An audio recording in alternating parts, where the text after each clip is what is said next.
we present GeneCIS, a benchmark for general conditional image similarity. The conditional similarity problem is motivated by the ability of humans to understand many notions of similarity and then choose one for a task at hand. For example, given the image on the left, each of the images on the right might be considered most similar to it given different conditions. For example, given the condition with the same car, one might consider the top right image to be most similar, while the condition with the same bridge implies a middle image is most similar. However, most existing image representations are fixed and unchanging. So we present a way to train and evaluate models which can adapt to different similarity notions on the fly. To this end, we present the GeneCIS benchmark, which contains 4 conditional retrieval tasks for zero-shot evaluation of the problem, as well as a method which scalably mines conditional training data from large-scale image caption datasets. The key challenge with conditional image similarity is that in principle the set of possible conditions is infinite. This raises the question as to how we can train and evaluate such models. Prior work has circumvented this by focusing on constrained domains such as fashion or birds, and hence evaluating a finite and predefined set of conditions. In contrast, we propose to evaluate models at zero-shot on an open set of conditions. The intuition is that models which can perform well on a broad range of conditions without fine-tuning are likely to understand general notions of similarity. We consider conditions along 2 orthogonal axes. The first axis separates focus from change. Focus conditions evaluate the ability of models to focus on existing aspects of the reference image, for example, with the same car or with the same bridge. Meanwhile, change evaluates the ability of models to understand similarity when change is specified in the condition. For example, given the condition with the black car, humans can understand the bottom right image is most similar to the one on the left. The other orthogonal axis separates attributes, such as blue and black, from object category, such as car and bridge. Considering the combination of these 2 axes, we construct 4 conditional retrieval tasks for zero-shot evaluation. Each retrieval task consists of reference images and condition texts, with the task being to retrieve the correct image from a gallery of target images. The datasets are constructed from COCO and VAW, which itself inherits from Visual Genome, and contain about 2,000 templates per task and a long tail of conditions evaluated. We provide full details in the paper. Here we highlight the change in attribute task on the GeneCIS benchmark, with the other tasks following analogously. The model is given as input a reference image, a condition text, and a gallery of target images, with the task being to find the single correct target image from the gallery.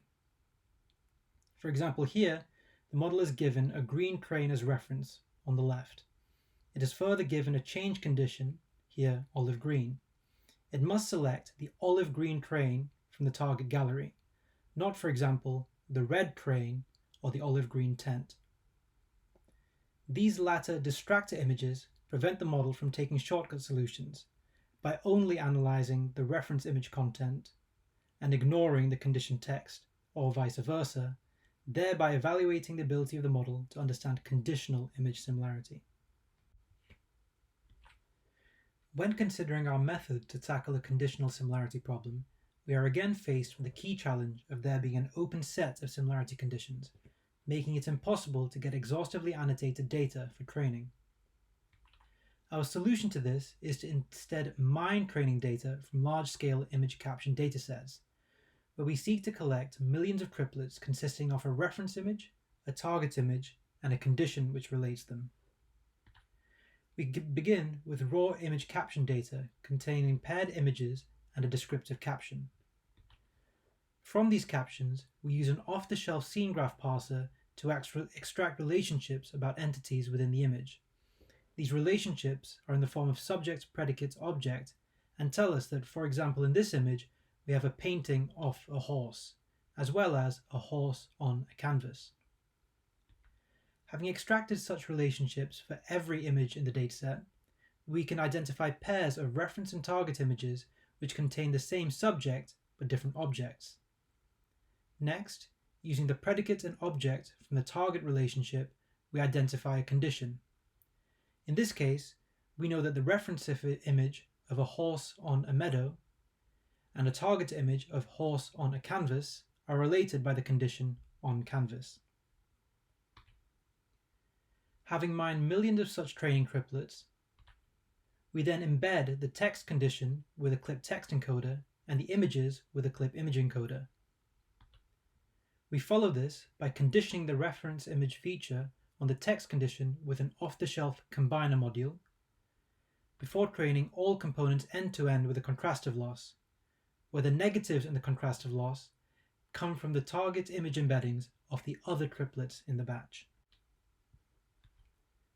We compare this method against a number of baselines on the GeneCIS benchmark. We first compare against 3 clip-only baselines where we use a clip encoders to embed either only the reference image, only the text condition, or the average of these 2 embeddings to search the gallery images for the correct target. Encouragingly, we find that while no method performs very well, the averaged image and text embeddings perform best, suggesting that the benchmark does indeed evaluate conditional image similarity. Next, we train a version of our model with 30,000 manually annotated triplets from the CIRR dataset. Note that the annotation process here was lengthy, making scaling up this annotation process difficult. Again, encouragingly, we find that training in such a way outperforms any of the clip-only baselines.